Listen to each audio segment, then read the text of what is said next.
When I bought the old cottage on the edge of Willow Creek, I thought I was just getting a charming, quiet home.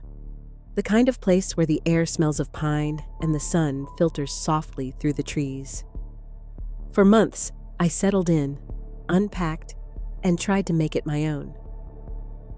It wasn't until I was exploring the attic one rainy afternoon that I found something hidden, a fragile, moth-eaten trunk tucked away in the corner. Inside were 10 old letters, carefully folded and yellowed with age. They were written by someone who had lived in the house long before me, addressed to a close friend. I didn't know what to expect when I opened them. What I read changed the way I looked at the house and the town itself.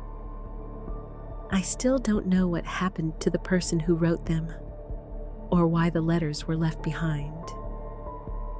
All I knew was that their words were urgent, personal, and haunting. What follows is the story as it was told, letter by letter. April 3rd, 1907. Dear Mia, I can hardly find the words to tell you how happy I am. Jack and I arrived in Willow Creek last week, and it's even more beautiful than I imagined. The cottage is perfect. White clapboard walls, a little garden bursting with late summer flowers, and a wraparound porch that catches the sunset just right. Every morning, I wake to the sound of birdsong, and the air smells like pine and warm earth. It's magical. Jack is so excited, too. He's exploring the town, meeting shopkeepers, and even found a cozy little bookstore he's fallen in love with. He already has plans to visit the local cafe daily for coffee with some of the townspeople. I joined the community knitting circle yesterday, and they are delightful. So warm and welcoming. They showed me old photographs of Willow Creek, told me stories about its history, and everyone seems genuinely interested in helping us settle in. The neighbors even invited us for dinner tonight, and Jack is thrilled at the idea of trying the local dishes. We've been unpacking, decorating, and organizing, but it feels less like work and more like building a home. I love watching him so happy, Mia. It's been a long time since he smiled like this.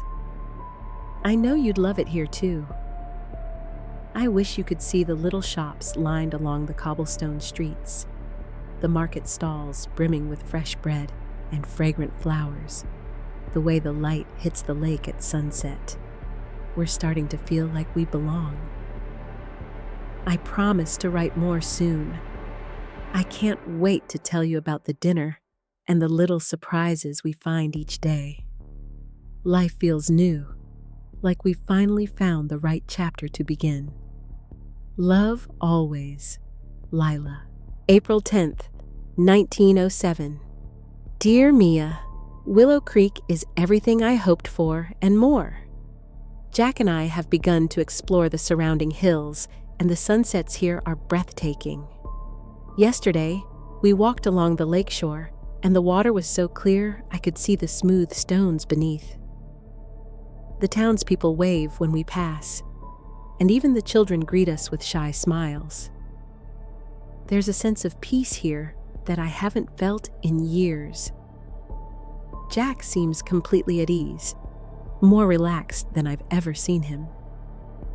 He even started working on the little workshop behind our cottage, building furniture like he used to when we first met. He's humming while he works, laughing at the little things. It's like he's found a piece of himself he'd lost. I've made a few new friends, too. Mrs. Halloway, from the quilting club, invited me over for tea, and her stories about Willow Creek's history were fascinating. She said this town has always been a place of quiet beauty and warmth. I believe her. Every interaction so far has been kind, genuine, and welcoming. Even the air feels different here, lighter somehow. I wake up each morning looking forward to the day, eager to see what small adventures await. The evenings are peaceful too, with crickets chirping and the moon casting silver ribbons across the garden. Jack and I sit on the porch together, watching the stars, feeling like everything in our lives has finally fallen into place. I know you'd love it, Mia. I think you'd find inspiration everywhere. The streets, the lake, the faces of the townsfolk. I feel as though we've discovered a little slice of heaven. I promise I'll write again soon with more stories about our adventures. Life has never felt so complete. Love always, Lila. April 18th, 1907. Dear Mia, I'm writing this with a strange heaviness on my chest. Everything seems perfect on the surface, but there's something odd about Willow Creek that I can't quite put my finger on. The townspeople are still kind, yes, but there's a way they look at us, like they're watching too closely. Yesterday, at the bakery, I noticed a group of women staring at me as I chose a loaf of bread. They smiled, but it was the kind of smile that doesn't reach the eyes.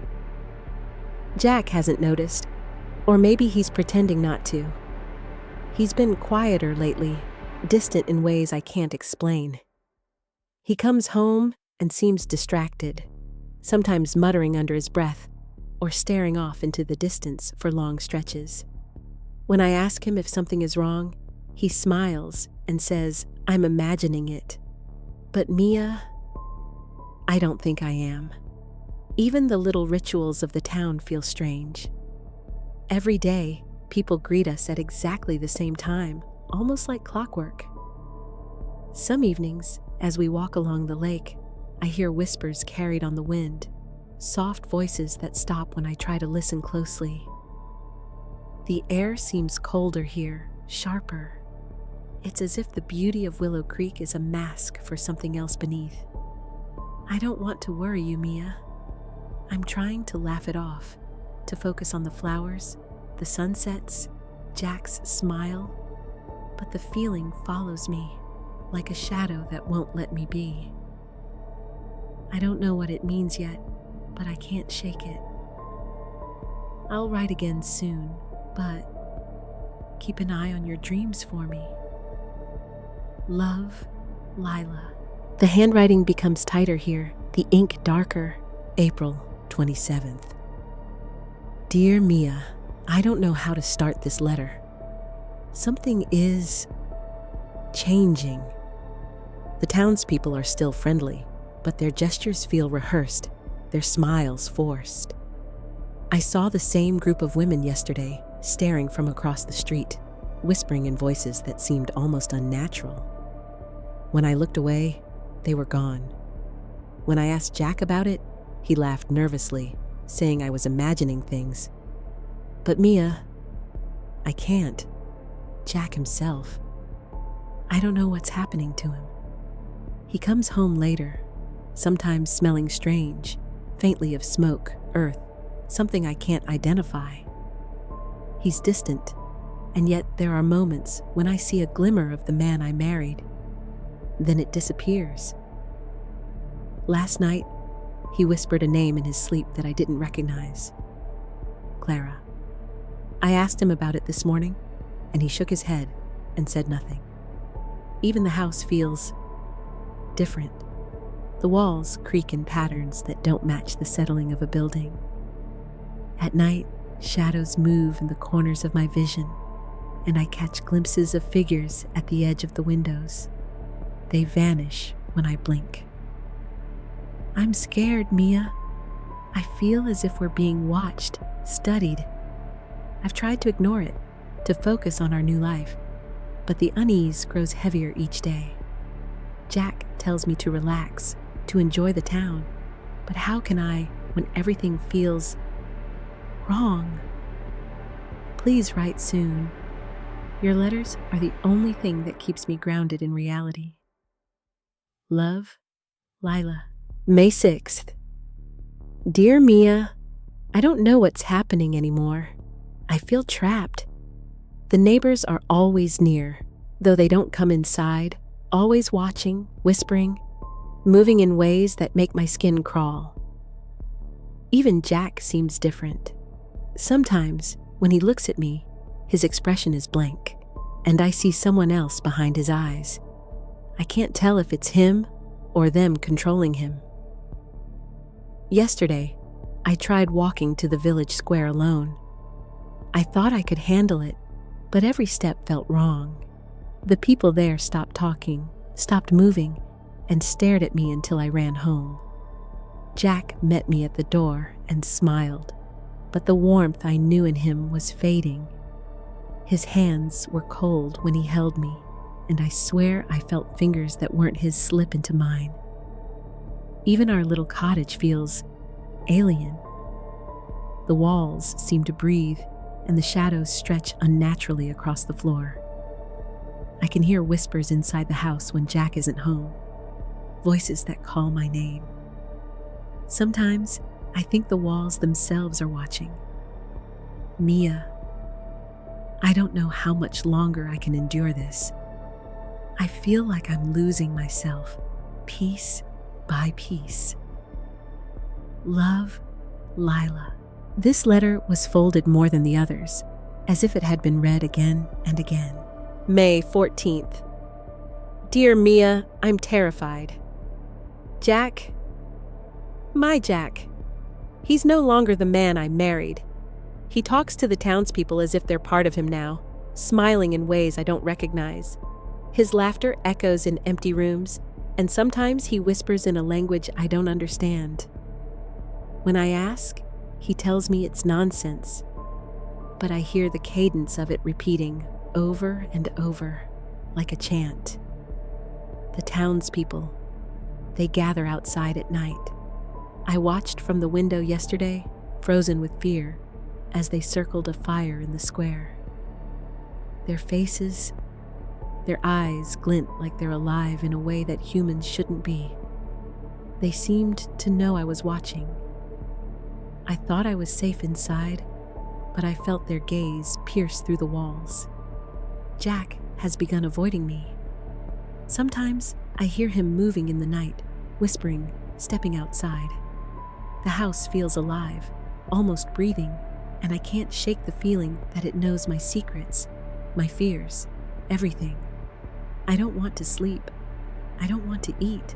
I just wait, trembling, waiting for what comes next. Love, Lila. May 22nd. My dear Mia, I don't know how to explain what's happening. I feel like I'm fading, disappearing, and Jack, he's part of it now.